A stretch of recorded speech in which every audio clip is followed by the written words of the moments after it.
अस्सलाम वालेकुम। Welcome to my YouTube channel learning with G. आज मैं आपके साथ ये वीडियो शेयर करने वाला हूँ जिसमें मैं आपको कंप्लीट गाइडलाइन दूंगा CS519 जो कि एक सेमेस्टर पे प्रोजेक्ट होता है आपके एडीपी प्रोग्राम का। इसकी मैं आपको डॉक्यूमेंटेशन की कंप्लीट गाइड दूंगा, ठीक है, ताकि आप उसको समझ के खुद से बना सकें। अगर आपको फिर भी डिफ़िकल्टी पेश आती है, जो मैं आपको 3 प्रोजेक्ट्स की दिखाऊँगा, उसमें तो मैं आपको डिस्काउंट दे दूँगा। जो भी स्टूडेंट मेरे पास भी वर्किंग कर रहा हूँ और मैं उसके साथ जो उसकी डॉक्यूमेंट है, मैं उस पे भी वर्किंग ऑलरेडी कर रहा हूँ। मैं आपको भी दिखाता भी हूँ सारी प्रोजेक्ट और उसकी डिटेल। जो स्टूडेंट इसको देख के बना सकते हैं और मेरी बाकी वीडियोस भी मैं भी आपको जैसे-जैसे वीडियो गुज़रेगी मैं आपको सारी डिटेल बताऊँगा। चीज़ को बनाने के लिए आपको कौन-सी मेरी वीडियो देखनी है, उसमें आपको मटीरियल मिल जाएगा और काफ़ी हेल्पफुल होगी वो आपके लिए। ठीक है, इस तरह की आपको एक डॉक्यूमेंट 519 में, सॉरी 619 नहीं 519 के अंदर आपको दी जाती है एक डॉक्यूमेंट आपको तैयार करने के लिए, ठीक है। एक और चीज़ भी मैं बता दूं कि मेरा 3000 रेट है फॉर 519 डॉक्यूमेंट के लिए, सिर्फ डॉक्यूमेंट के लिए, क्योंकि ये कंबाइंड डॉक्यूमेंट होती है। 619 में दो डॉक्यूमेंट होती हैं, डिज़ाइन और एसआरएस। एसआरएस पहले होती है फिर डिज़ाइन होती है, उनको डिवाइड किया होता है, तो इसलिए उसका रेट डिफरेंट है। अगर वो भी मुझसे कोई बनवाना चाहता है तो उसका एसआरएस का जो एसआरएस डिज़ाइन है 619 का, उसका 2000 रेट है, ठीक है। और अगर आप उसको उसकी डॉक्यूमेंट तैयार करवाना चाहते हैं, डिज़ाइन डॉक्यूमेंट, एसआरएस का 2000 है और डिज़ाइन डॉक्यूमेंट का जो है वो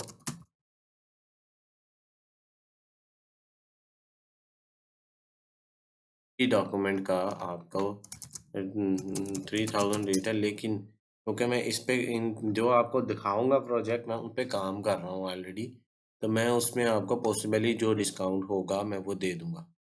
फाइनल प्रोजेक्ट में डिस्काउंट कोई नहीं होता, क्योंकि उसको सबका डिफरेंट ही बनना होता है डॉक्यूमेंट के अंदर। सिमिलैरिटी अगर किसी डायग्राम में या किसी चीज़ में आ जाती है तो that not a big deal, वो पॉसिबल है।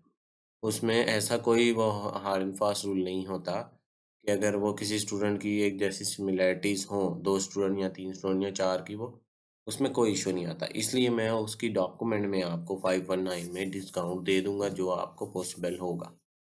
ठीक है? ये मेरा व्हाट्सएप नंबर है, आप इस पे राब्ता कर लीजिएगा। इंशाल्लाह मैं आपको अच्छा पेड इंफॉर्मेशन जो है वो इन डॉक्यूमेंट्स का प्रोवाइड कर दूँगा, क्योंकि अभी सिर्फ डॉक्यूमेंट्स की डेट है। जैसे प्रोजेक्ट आएगा फिर हम उसके हिसाब से, जिन पे मैं काम कर रहा हूँगा, मैं सिर्फ उसी को बना के देता हूँ। जिसमें मैं काम नहीं करता फिर मैं उस पे उसको रोक देता हूँ, उस पे कंटिन्यू उसको उसका पेड सॉल्यूशन नहीं देता। वो अब जो स्टूडेंट भी आएगा वो फिर मुझसे अकॉर्डिंगली उसके राब्ता कर ले। अच्छा, अब हम फॉर्मली आगे चलते हैं कि आखिर ये डॉक्यूमेंट कैसे बनानी होती है। और अभी जो मेरे पास प्रोजेक्ट है मैं पहले वो दिखा देता हूँ। मेरे पास अभी grocery manage store management system है, ठीक है। इसकी डिस्क्रिप्शन होती है, इसको गौर से पढ़ा करें। फंक्शनल रिक्वायरमेंट को गौर से पढ़ा करें और फिर टेक्नोलॉजी टूल देखें। उसने कहा पीएचपी और एनी फ्रेम पीएचपी, लारावेल या कोई और फ्रेमवर्क यूज़ कर लें। अपने उसका टीचर का नाम, आईडी और स्काइप आईडी लाजमी देखें। अपना स्काइप आईडी, स्काइप अकाउंट बनाएं सबसे पहले। उस टीचर से राब्ता करें, जो भी आपका ये मुतलका टीचर है, हाफिज़ बिलाल साकिब, अगर इस सब्जेक्ट का कोई स्टूडेंट है तो वो राब्ता करे फ़ौरन से, अभी बातचीत करें। क्योंकि जब आपका टीचर के साथ कम्युनिकेशन अच्छा होगा तो वो आपको एक गुड बुक्स में लिख लेगा कि ये अच्छा स्टूडेंट है और इसको जो है वो मेरे से राब्ता में है, तो इसको चीज़ें आती हैं, पता है, ये काम कर रहा है, वर्किंग कर रहा है। आप उससे कोई सवाल करना चाहते हैं रिगार्डिंग प्रोजेक्ट, वो ज़रूर करें। वो आपको हर तरह से फैसिलिटेट करेगा, ठीक है। अच्छा, आगे चलते हैं। अब दूसरा प्रोजेक्ट है ऑनलाइन बुक एक्सचेंज प्लेटफॉर्म। इसकी भी देखें फंक्शनल रिक्वायरमेंट लिखी हुई हैं हमने, और उसके बाद टूल्स हैं। उसने ऑप्शन दी हुई है पीएचपी का कोऑर्डिनेटर या लारावेल। इसमें से कोई फ्रेमवर्क आपने लेना है। फ्रंट एंड में HTML5, CSS3, JavaScript, bootstrap, Ajax. इनमें से कोई भी आप, HTML तो यूज़ होगी होगी और CSS भी यूज़ होगी, ठीक है। उसका बूटस्ट्रैप, एजेक्स, जावास्क्रिप्ट और जावा के लिए यूज़ करना चाहते हैं तो ये आपके पास ऑप्शनल चॉइस है। इसी तरह डेटाबेस है ये, पोस्टग्रेस एसक्यूएल या माई एसक्यूएल है, दोनों में से आपके पास चॉइस होती है कि आप दोनों में से कोई भी यूज़ कर सकते हैं। इसी तरह नीचे सुपरवाइज़र की आपकी डिटेल लिखी होती है, वो एलएमएस पे भी आपके असाइनमेंट सेक्शन के अंदर लिखी होती है कि आपने इससे मस्ट राब्ता किया करें। अगर स्काइप पे नहीं कर सकते, ईमेल करके हेलो हाय करें, वेलकम करें, उनको प्यारे तरीके से बात करें ताकि उनको पता हो कि यार ये स्टूडेंट ने ये प्रोजेक्ट इसका हो चुका है एक्सेप्ट और ये इस पे वर्किंग कर रहा है, इसको कोई जुस्तजू है, ठीक है। समझ आती है, नहीं आती, विद द टाइम चीज़ें आ जाती हैं, लेकिन आपने अपने आप को गुड बुक्स में लाना है, ठीक है। अच्छे तरीके से, अच्छे अखलाकियात तरीके से सलाम करें, उनसे बात करें। ये तीसरा प्रोजेक्ट है जिस पे मैं काम कर रहा हूँ, thread and trend clothing brand, ठीक है। ये भी अगेन वेब प्रोग्रामिंग का है। इसकी एब्स्ट्रैक्शन कुछ functional requirement, non functional requirement, ये सारी चीज़ें दी हुई हैं। उसके बाद फिर उन्होंने सॉफ्टवेयर में रिक्वायरमेंट यानी टूल्स के अंदर लिखा हुआ है HTML CSS। ये तो विंडोज़ तो आप जानते ही हैं, विंडोज़ ही आप यूज़ करेंगे, विंडोज़ 7 यूज़ करें, 10, 8 जो भी आप यूज़ करना चाहते हैं। HTML CSS बूटस्ट्रैप आप यूज़ करेंगे। एडोब ड्रीमवीवर अगर आप यूज़ करना चाहते हैं तो वो कर लें। नोटपैड प्लस प्लस करना चाहते हैं, विजुअल स्टूडियो कोड यूज़ करना चाहते हैं, जो आप यूज़ करना चाहते हैं कुछ भी यूज़ कर सकते हैं। माई SQL बैकएंड आपका डेटाबेस उसने कहा है तो फिर आपने इसके अलावा कोई यूज़ नहीं करना। PHP उसने कहा है तो आपने इसके अलावा कोई नहीं यूज़ करना। ज़ैम्प, अच्छा तीनों में आपका ज़ैम्प सर्वर ही यूज़ होता है। इसकी भी डिटेल वीडियो आपके चैनल पर, मेरे चैनल पर मौजूद है, जिसमें आप देख सकते हैं कि कैसे आपने ज़ैम्प सर्वर को कैसे इंस्टॉल करना है और कैसे रन करना है और फिर उस पे काम कैसे करना है। इसको मस्ट एक वीडियो मेरे लिंक डिस्क्रिप्शन में मौजूद होगा, आपको मैं ऊपर वो कार्ड सा एक ऐड हो जाता है इसमें, यूट्यूब वीडियो में वो भी ऐड कर दूँगा। आप उसको देख लीजिएगा, आप उसको ऐड कर लीजिएगा। अच्छा अब आगे चलते हैं हम कि देखते हैं कि डॉक्यूमेंट के अंदर सबसे पहले क्या करना होता है। आप कोई डॉक्यूमेंट में, ये तो मैंने खुद लिखा है ना अभी आपके सामने वीडियो में। अब ये वो चीज़ है जो आपका सबसे पहले ऊपर लिखा होता है। यहाँ पर आपने अपने प्रोजेक्ट का टाइटल देना है। आया आप ये टाइटल भी दे सकते हैं। अगर आपने कस्टम कोई टाइटल बनाया है, खुद से सोचा है इस प्रोजेक्ट के लिए, तो फिर आप वो यहाँ लिख दें, ठीक है। उसके बाद आगे चलें, उसके बाद सबसे पहले लिखा होता है group ID, mention your group ID. यहाँ पर आपके वहाँ असाइनमेंट सेक्शन के अंदर आपके प्रोजेक्ट में ग्रुप आईडी लिखी होती है, वो आपने लिखनी है। इस पे मैंने डिटेल में जो वीडियोस बनाई हुई हैं उनमें एक्सप्लेन भी किया हुआ है सारा। और डिज़ाइन डॉक्यूमेंट 619 की मैंने बनाई है, उसका लिंक डिस्क्रिप्शन में होगा, आप उसको देख लीजिएगा। उसमें मैंने एज एन एग्जाम्पल भी आपको सारा कुछ समझाया है। अपने सुपरवाइज़र का नाम, ठीक है, जो भी आपके ये सुपरवाइज़र का नाम है, लाइक ये ऑनलाइन एक्सचेंज बुक सिस्टम है ना, तो इसमें ये आपका सुपरवाइज़र का नाम है, ठीक है, हाफिज़ मोहम्मद अजीम सरवर, ठीक है। तो इस तरह आपने प्रॉपरली मेंशन करना है, कोई मिस्टेक नहीं करनी। उसके बाद रिवीजन हिस्ट्री, इसकी भी आपको डिटेल में मेरी वीडियो जो भी आप एसआरएस देखेंगे, डिज़ाइन डॉक्यूमेंट देखेंगे, उसमें मैंने एक्सप्लेन किया हुआ है कि रिवीजन हिस्ट्री कितने टाइप्स की, अब 2 से 3 मुख्तलिफ टाइप्स मैंने आपको बताई हुई हैं। आप उसको वीडियो को डिटेल में देखें, यहाँ करंट डेट होगी, वर्जन होगा, इंट्रोडक्शन हो, जो भी आपकी सॉरी, जो भी डिस्क्रिप्शन होगी, और ऑथर का आईडी, यानी आप खुद ही स्टूडेंट, आप ऑथर हो, आप इसके ऑथर हो तो आप अपनी आईडी लिखोगे। अच्छा, उसके बाद जो डॉक्यूमेंट में चीज़ें इंक्लूड होती हैं, पहले तो इंट्रोडक्शन होता है डॉक्यूमेंट का, क्योंकि ये डिज़ाइन डॉक्यूमेंट आप बनाने लगे हो 519 की, तो आप इसका इंट्रोडक्शन दोगे फॉर्मली। ये भी अगेन मैंने एक्सप्लेन किया हुआ, आप डिज़ाइन डॉक्यूमेंट या एसआरएस डॉक्यूमेंट दोनों की वीडियोस आप जो लिंक जो डिस्क्रिप्शन में मौजूद है, और उसमें देखेंगे, आपको कम्प्लीटली अंडरस्टैंड हो जाएगा कि इंट्रोडक्शन में क्या लिखा जाता है, ठीक है। उसके बाद प्रोजेक्ट का स्कोप आता है, ठीक है। हम इसकी तरफ फॉर्मली, मैं इसके ऊपर क्लिक करूँगा कंट्रोल दबा के, तो वो मुझे ले जाएगा। वो क्या कहता है, right here in detail what you included in the document and also right about the benefit and purpose of this page in software. यानी आपने क्या लिखना है, आपने इस डॉक्यूमेंट में जो इंक्लूड किया उसके बारे में डिटेल में लिखना है, बेनिफिट और purpose of this phase in develop in software, यानी बेनिफिट और पर्पस भी लिखने हैं सॉफ्टवेयर डेवलपमेंट प्रोजेक्ट के जो आप करने लगे हो। उसके बाद स्कोप ऑफ प्रोजेक्ट, प्रोजेक्ट का स्कोप क्या है प्रोजेक्ट का, बेसिकली उससे आपने आउटकम क्या लेना है, मैं आपको एग्जांपल इसके अंदर देता हूँ। ये डिटेल में मैंने एक्सप्लेन किया हुआ है, आप बाकी वीडियोस में भी देखेंगे। मैं यहाँ पर शॉर्ट एक्सप्लेनेशन दे रहा हूँ कि ग्रोसरी स्टोर मैनेजमेंट है। बेसिकली इसका आपका आउटकम क्या होगा। ये एक ग्रोसरी स्टोर मैनेजमेंट सिस्टम आप बनाने लगे हो कि कोई भी ग्रोसरी शॉप पे आप जाते हो, आपके पास एग्जांपल बहुत सारी हैं, वहाँ पर आप जाते हो, वो आपको स्कैन करते हैं बार बार प्रोडक्ट को, ठीक है। ठीक है कि कोई प्रोडक्ट, जैसे उसने एग्जांपल में फंक्शनल रिक्वायरमेंट में दिया भी हुआ है, store the employee log in, store employee log in, store employee can add new products, or employee can customize products, store employee maintain the record of product quality, store employee keeps the record of sales on daily basis, employee maintain the expenses।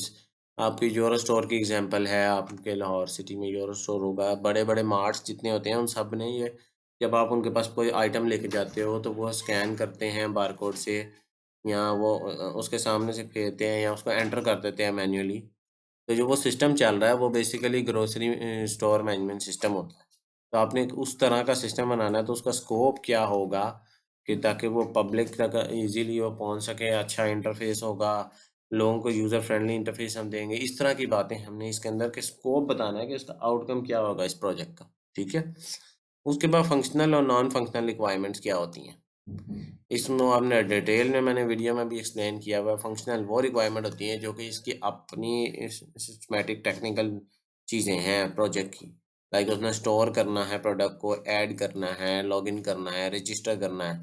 Non functional ये functional होती हैं, और non functional वो होती हैं जो आपका vulnerability, security, efficiency, effectiveness, tools कौन से यूज़ हुए हैं, सपोर्टेबिलिटी क्या है, कौन से ऑपरेटिंग सिस्टम को सपोर्ट करता है, ये सारी बातें नॉन फंक्शनल, यानी सिक्योरिटी पॉइंट ऑफ व्यू से कि कितना सिक्योर है आपका डेटाबेस या आपका सॉफ्टवेयर, एफिशिएंट कितना है, कितनी जल्दी जो है, जैसे ही कोई आप ऑपरेशन परफॉर्म करते हो तो ये कितनी जल्दी काम करता है, क्या क्या चीज़ें सपोर्ट करता है, ये सारी नॉन फंक्शनल के अंदर आती हैं।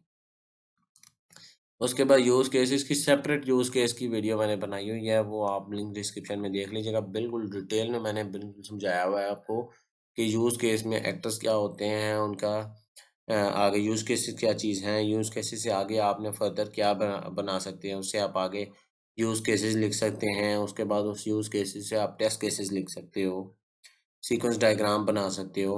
ये सारी चीज़ें मैंने उसके अंदर यूज़ केस डायग्राम की वीडियो में एक्सप्लेन की हुई है। वो आप वैसे पढ़ी भी होगी, CS 504 सब्जेक्ट के अंदर सॉफ्टवेयर इंजीनियरिंग में आपको पढ़ाई जाती है स्टार्टिंग में।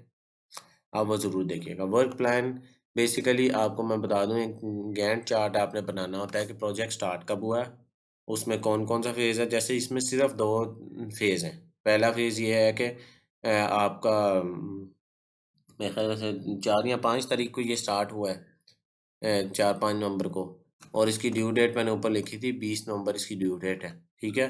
तो यानी ये डिज़ाइन डॉक्यूमेंट है, आपने गैंट चार्ट, आपने प्रोजेक्ट होता है मेरे ख़्याल में, अगर ये प्रोजेक्ट टूल है, ये मैंने वीडियो में बताया भी हुआ है, इसके अंदर चार्ट डिज़ाइन करना होता है, ठीक है?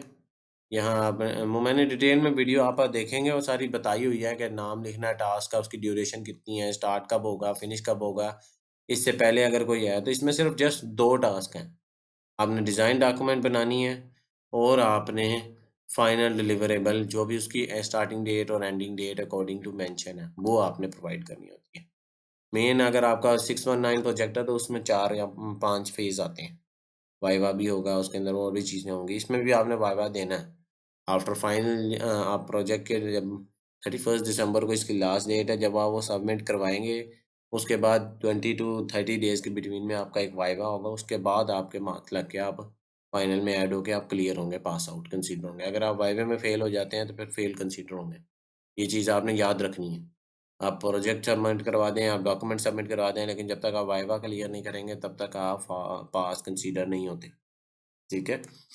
अच्छा, वर्क प्लान के बाद ERD, entity relationship diagram, basically हर चीज़ को हम प्रोजेक्ट के अंदर अपनी एंटिटी या ऑब्जेक्ट कंसीडर करते हैं, ठीक है। MS visual software best tool है, मैं हमेशा ये बताता हूँ कि इसके अंदर ही आपने डायग्राम बनानी है, जो मैंने डिटेल में ERD की वीडियो आपको बना के दी है, उसमें भी मैं ये एक्सप्लेन करता हूँ, असाइनमेंट में भी बार-बार ये बताता हूँ कि ये बेस्ट टूल है। अकॉर्डिंग टू यूएमएल स्टैंडर्ड आपने इस वाले स्टैंडर्ड को आपने फॉलो करना है, ठीक है?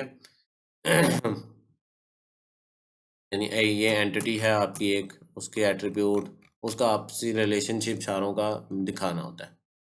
यहाँ पर मैं आपको यूज़ केस डायग्राम भी दिखा देता हूँ इसी वीडियो के अंदर ही। ये यूज़ केस डायग्राम होती है, ठीक है? ये बीच में एक एक्टर होगा या आपके 2 एक्टर हैं, 3 एक्टर हैं, सारों के आपने यूज़ केसेस लिखने हैं। ये बेसिकली आपका ईआरडी की डिटेल वीडियो मौजूद है, आप उसको देखें, समझें कि कैसे बनी है। मैंने डिज़ाइन डॉक्यूमेंट जो है सारा डॉक्यूमेंट 519 और 619 के लिए बनाई थी इकट्ठी। उसके अंदर आपको एग्ज़ाम्पल्स भी दी हुई हैं कि किस तरह ईआरडी बनती है और उसके रूल्स क्या हैं, उसके स्टैंडर्ड्स क्या चीज़ें मैच कर। अच्छा, अब उसी के ऊपर बेस करते हुए आपका डेटाबेस डिज़ाइन बनेगा। आपकी ईआरडी ही बेसिकली आपकी डेटाबेस डिज़ाइन बनता है, क्योंकि ईआरडी में सारे रिलेशनशिप शो किए होते हैं, सारी कीज शो की होती हैं, प्राइमरी की, फॉरेन की आपने हर क्लास के हर एंटिटी के अंदर शो की होती है। वही आपकी same as it database design बन जाता है। उसके अंदर उसका थोड़ा सा आपको इसी में बना सकते हैं, एमएस वीडियो में आप बना सकते हैं, इसमें कोई वो नहीं है आपके पास। आप यहाँ पर डेटाबेस डायग्राम सर्च करा लें या डेटाबेस सर्च करा लें। ये डेटाबेस मॉडल डायग्राम, ठीक है? इसमें आप जाके सेम एज़ इट इज़ बनता है, इसका कुछ चीज़ें थोड़ी-सी आपको मैंने इसका वैसे डिटेल में आपको उन वीडियोज़ में भी बताया हुआ है, लेकिन आप यहाँ से बना सकते हैं इसको, ठीक है? इसमें थोड़ी-सी चेंजेज़ आती हैं, क्योंकि ये आपका डेटाबेस का डिज़ाइन होता है, इसमें स्लाइड मॉडिफ़िकेशन है, आप वो वीडियो देखेंगे आपको डिटेल में समझ आ जाएगी। ये भी आप आगे चलते हैं, अभी लास्ट चीज़ के ऊपर चले जाते हैं, इंटरफ़ेस डिज़ाइन। आपका जो इंटरफ़ेस डिज़ाइन है, जीयूआई है, ग्राफ़िक यूज़र इंटरफ़ेस, जो आप प्रोजेक्ट को बनाने लगे हो, जो बना आपका फाइनल, इसमें हार्ड एंड फ़ास्ट रूल किसी चीज़ में भी नहीं होता। ईआरडी में भी आपके चेंजेज़ हो सकती हैं, वर्क प्लान आपका सेम रहेगा, यूज़ केस भी चेंज हो सकता है, लेकिन वो इतना चेंज नहीं होता। फंक्शनल और non functional requirement some time mould हो जाती हैं, लेकिन ये चेंज नहीं होती। स्कोप सिमिलर रहेगा, इंट्रोडक्शन ऑफ डॉक्यूमेंट सेम रहेगा। जो चीज़ें चेंज हो सकती हैं वो ईआरडी है, डेटाबेस डिज़ाइन और इंटरफेस। इसमें उसने लिखा भी हुआ है कि you can update the GUI in final report and final presentation in the case they are change after the actual development. यानी जब आप डेवलप कर लोगे, सारा कुछ प्रोजेक्ट बना लोगे, उसके बाद आप इसमें चेंजेस कर सकते हो। अभी इनिशियली आप कोई कोड करके एचटीएमएल और सीएसएस से कोड लिख लें और एक अच्छा सा प्यारा सा खूबसूरत डिज़ाइन बना के 2 से 3 पेजेस उसके लगा दें। आपको आराम से फैसिलिटेट कर देते हैं वो, ठीक है? यानी बाद में आप उसको चेंजेस कर सकते हैं, उसमें पूरा का पूरा इंटरफ़ेस बेशक चेंज कर दें, कोई आपको इतराज़ नहीं करेगा, क्योंकि इसका वो पढ़ता ही नहीं, टीचर उसको देखता ही नहीं है। उसने जो चीज़ें पढ़नी है वो ईआरडी पढ़नी है, आपकी डेटाबेस डिज़ाइन देखना है, यूज़ केस डायग्राम, फंक्शनल, बस ये 3-4 चीज़ें उसने देखनी है फंक्शनल, और फिर आपको कमेंट करेगा। आप जब ये सबमिट करेंगे उसके 10 से 15 दिन बाद देखेंगे कि आपकी डॉक्यूमेंट पे कमेंट हुआ हुआ है। उस के अकॉर्डिंगली आपने चीज़ों को मॉडिफ़ाई भी कर लेना है। मिस्टेक होंगी तो आपने उसको ठीक करके जब फाइनल प्रेज़ेंटेशन सबमिट करने लगेंगे, उसकी वीडियो भी डिटेल में मैंने बताई हुई है। आप उसकी वीडियो का भी लिंक मैं डिस्क्रिप्शन में दे दूँगा कि जब आपने फाइनल डिलिवरेबल करनी होती है, फाइनली दोनों की सेम ही होती है, 619 और 519 दोनों प्रोजेक्ट की सेम होती है। आप उसको देख के डिटेल में देखें उसको, कि जब जो चीज़ें आपको प्रेज़ेंटेशन स्लाइड चाहिए, फाइनल डॉक्यूमेंट चाहिए, आपका फाइनल डिलिवरेबल कंप्लीट प्रोजेक्ट का जो फ़ोल्डर होगा वो आपने बना के वो साथ इसके रार फाइल में अपलोड करना होता है। और ये सारा आपने कम्युनिकेशन रखना है टीचर के साथ, कि अगर फॉर एग्ज़ाम्पल ऐसे होता है कि मैं आपको एक सिनेरियो दे देता हूँ कि आपके डॉक्यूमेंट मुकम्मल नहीं हुई 20 नवंबर तक, ठीक है? आप जहाँ जितनी मुकम्मल हुई है उतनी जमा करा दें। आपका टीचर से स्काइप पे राब्ता होना चाहिए, सर को बता दें कि किसी रीज़न से मैं नहीं अपडेट कर सका, मैं पूरी इसको 2-3 दिन में कंप्लीट करके आपको ईमेल कर दूँगा। या स्काइप पे आपने बताना है तो वो फिर आपको टीचर बता देता है कि मेरे ईमेल एड्रेस पे आप ईमेल कर दें। जैसे ही आप ईमेल करेंगे वो आपको नई फ़ाइल अपडेट कर देगा। तो ये टीचर से राब्ते के बहुत फ़ायदे ये सारे मैं आपको बता रहा हूँ, वीडियो मेरी ज़रूर देखनी है आपने। अगर आप ये सारी बातें स्किप कर देंगे, नहीं देखेंगे तो फिर आप बाद में फिर मेरे से क्वेश्चन करते हैं व्हाट्सएप पे आके कि ये सिनेरियो हो जाए, ये प्रॉब्लम आ जाए तो हम क्या करें? ठीक है? इसी तरह फाइनल प्रोजेक्ट में भी सेम एज़ इट इज़ ऐसे ही होता है कि अगर आपने सबमिट करवा दिया, ठीक है? फॉर एग्ज़ाम्पल आपने सबमिट करवा दिया और वो कंप्लीट नहीं था डेट से पहले, आपने सर को बता देना, सर ये प्रोजेक्ट मेरा कंप्लीट नहीं था, मैं अभी काम कर रहा था, ड्यू डेट आ गई थी तो मैंने इसको सबमिट करवा दिया है, तो अब मैं इसकी अपडेटेड आपको कुछ दिन बाद भेज दूँगा। तो आप वो भेज सकते हैं। बिफ़ोर वाइवा भी भेज सकते हैं, वाइवा के दौरान आप उसको टीचर को बता सकते हो कि ये वो नहीं है, मैंने उसके बाद डेवलपमेंट कर ली थी और मैंने इसको अपडेट कर लिया अपने हिसाब से। वो आपको कुछ नहीं कहता, आपको कुछ भी नहीं बोलेगा क्योंकि वो आपने किया उस पे एफ़र्ट, उस पे काम किया और वो आपके एफ़र्ट को हमेशा सराहता ही है। आपने टीचर के साथ पोलाइटली कम्युनिकेट करना है। हज़ारा बार मैं स्टूडेंट को ये बताता हूँ, टीचर आगे से आपसे समटाइम रूड होगा, समटाइम आपको कभी जवाब नहीं देगा सही तरीके से। तो आपने उससे रूड नहीं होना, नहीं तो वो आपको फ़ेल कर देगा। कोई ना कोई रीज़न दे के फ़ेल कर देगा। आपने उससे रूड नहीं होना, बदतमीज़ी नहीं करनी है, प्यार से बात करनी है, जैसे वो कहेगा, जो वो कहेगा आपने चुप करके सुन लेना है। वाइवे के दौरान भी एक्टिव रहना है, अपने आप को जो है वो कॉन्फिडेंस से बात करनी है, डरना नहीं, परेशान नहीं होना, चीज़ों को लर्न करें, बार-बार लर्न करें, जो प्रोग्रामिंग लैंग्वेजेज़ जो टूल दिए होते हैं उनको बार-बार लर्न करें, डेली लर्न करें ताकि आपको अच्छे तरीके से वो चीज़ें समझ आ जाएँ। अगर आप कहीं से पेड भी बनवाते हैं, मेरे से पेड बनवाते हैं, कहीं से भी पेड बनवाते हैं, लेकिन आपको चीज़ें आनी चाहिए, अगर खुद से नहीं आती हैं, आप वाइवा क्लियर नहीं कर सकते, ये बात हमेशा याद रखें, जब तक आपको इन डेप्थ चीज़ें नहीं आती होंगी, आप वाइवा में फ़ेल हो जाएँगे, ठीक है? कुछ ये चीज़ें इसमें मैंने काफ़ी आपके स्टूडेंट के सवालात थे, जो इनका मैं जवाबात भी दे दिए। मैंने कहा वो आपको अपना एक मैं पेड डॉक्यूमेंट का भी बता दूँ, साथ में आपको ये इन्फॉर्मेशन भी दे दूँ, ताकि वो स्टूडेंट जो इस वक़्त परेशान हैं कि हम क्या करें 519 प्रोजेक्ट के लिए, तो मैंने उनके लिए एक ये वीडियो अपने चैनल पे बना दी है। ठीक है, मेरी वीडियो अगर पसंद आई हो तो मेरे चैनल को सब्सक्राइब करें, मेरी वीडियो को लाइक करें, ज़्यादा से ज़्यादा स्टूडेंट के साथ इस वीडियो को शेयर करें ताकि वो बेहतरीन अपना प्रोजेक्ट तैयार कर सकें। मिलते हैं अगली वीडियो में, तब तक के लिए अल्लाह हाफ़िज़। अस्सलाम वालेकुम।